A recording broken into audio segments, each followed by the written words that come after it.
What's good, everybody?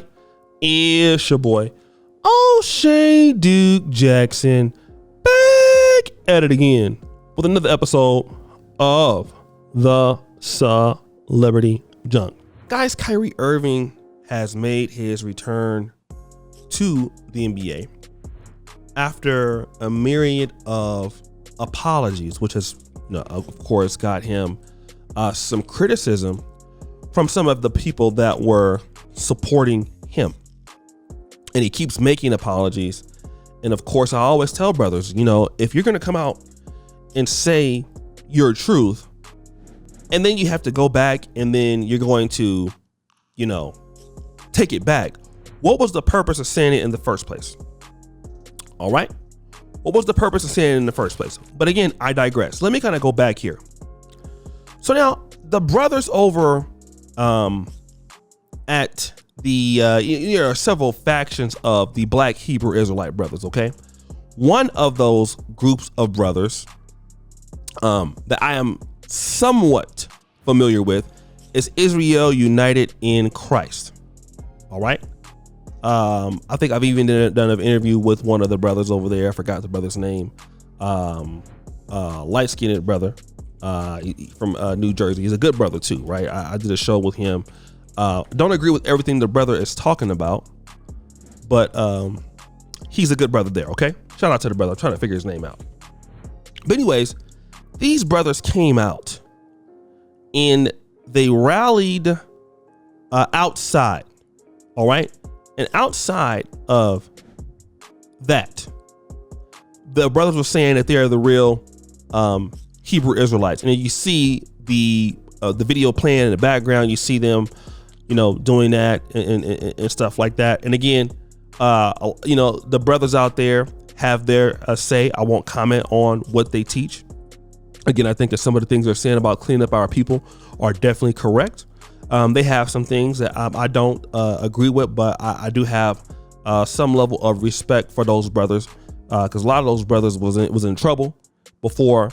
A lot of those brothers have changed their lives, and although they have some things I disagree with, anything that I feel like is cleaning the black man up, and that's why I have a certain level of respect for Nation of Islam and these brothers here. I will do so, right? So shout out to them. One criticism I will have with our brothers here, okay? Because one of the things I noticed about the blacks that we do, and of course, when things don't go our way or we want to make a stand, we will come out and we will protest, which is what they're doing. They're protesting. And of course, the European Jews have labeled this particular group an anti-Semitic extremist Hebrew Israelite group. But one of the things that I would like to talk about is people that are in power rarely feel like they need to protest. And it makes sense because they already have everything, right? But if you do this, you do it once or twice, it's a peaceful protest, and you're just saying that we're the real Jews. At the end of the day, you're supporting Kyrie Irving, but he still has to, go back and apologize to what we know as the untouchable class. And for me, I'm thinking, what does this all mean? Okay, what does this all mean? Because what happens is once you do this, then what? And I think as blacks, we got to really look at these situations. Once we do this, then what? What is the outcome once we do this? Are we going to be the ones just to, let's say, for example, we're going to be protesting here, and then we don't have anything. Then we say we don't have anything. We don't have any financial infrastructure.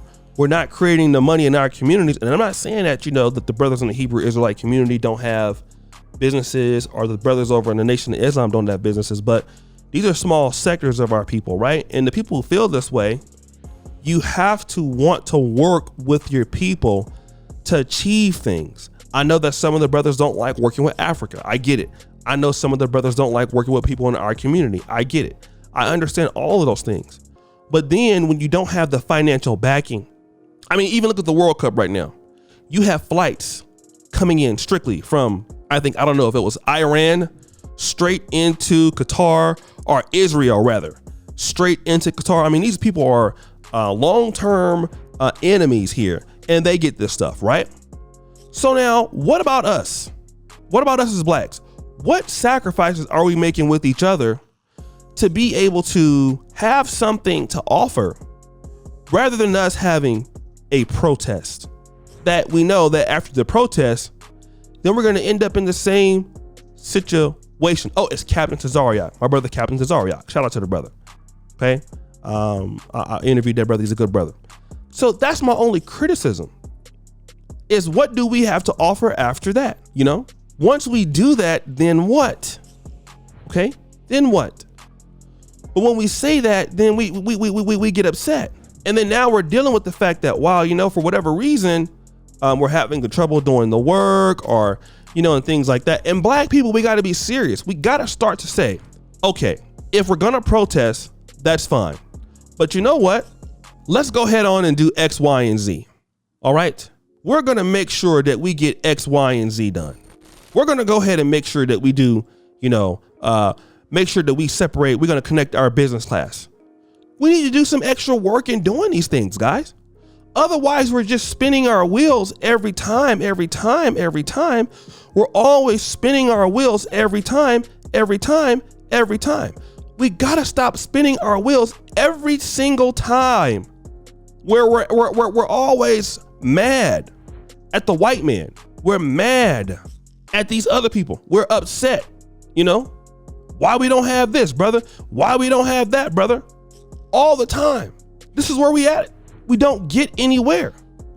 And for how many times are we going to be able to say, you know what? This doesn't work. It doesn't work. All right.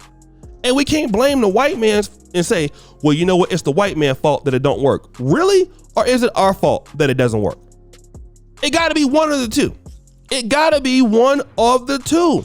And the problem is, we don't want to really come and deal with that, which we should deal with that. We need to deal with that, although we don't. We don't want to deal with that, brothers and sisters. When we need to deal with exactly that, why don't we do that? All right? We have to make exceptional efforts to get good qualities in our businesses, to get good qualities that people really want to deal with us. People want to work with us. We want to add value for our people and create money and create income.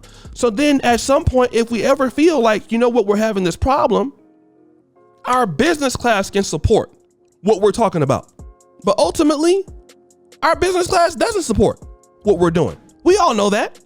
We don't want to talk about it, but it doesn't. Our business class does not support our philosophies, brothers and sisters, which is why we don't get anything done. And relatively, we stay poor, we stay powerless, and we're doing things, in my honest opinion, not all the time, right? But we find ourselves doing things for what I consider for show, brothers and sisters. And we got to get out of that. We got to get out of that. But guys, what do you think? It's your boy, O'Shea Duke Jackson, back at it again with another episode of The Celebrity Drunk. Appreciate you for all that you do. Subscribe, hit the bell. We're out.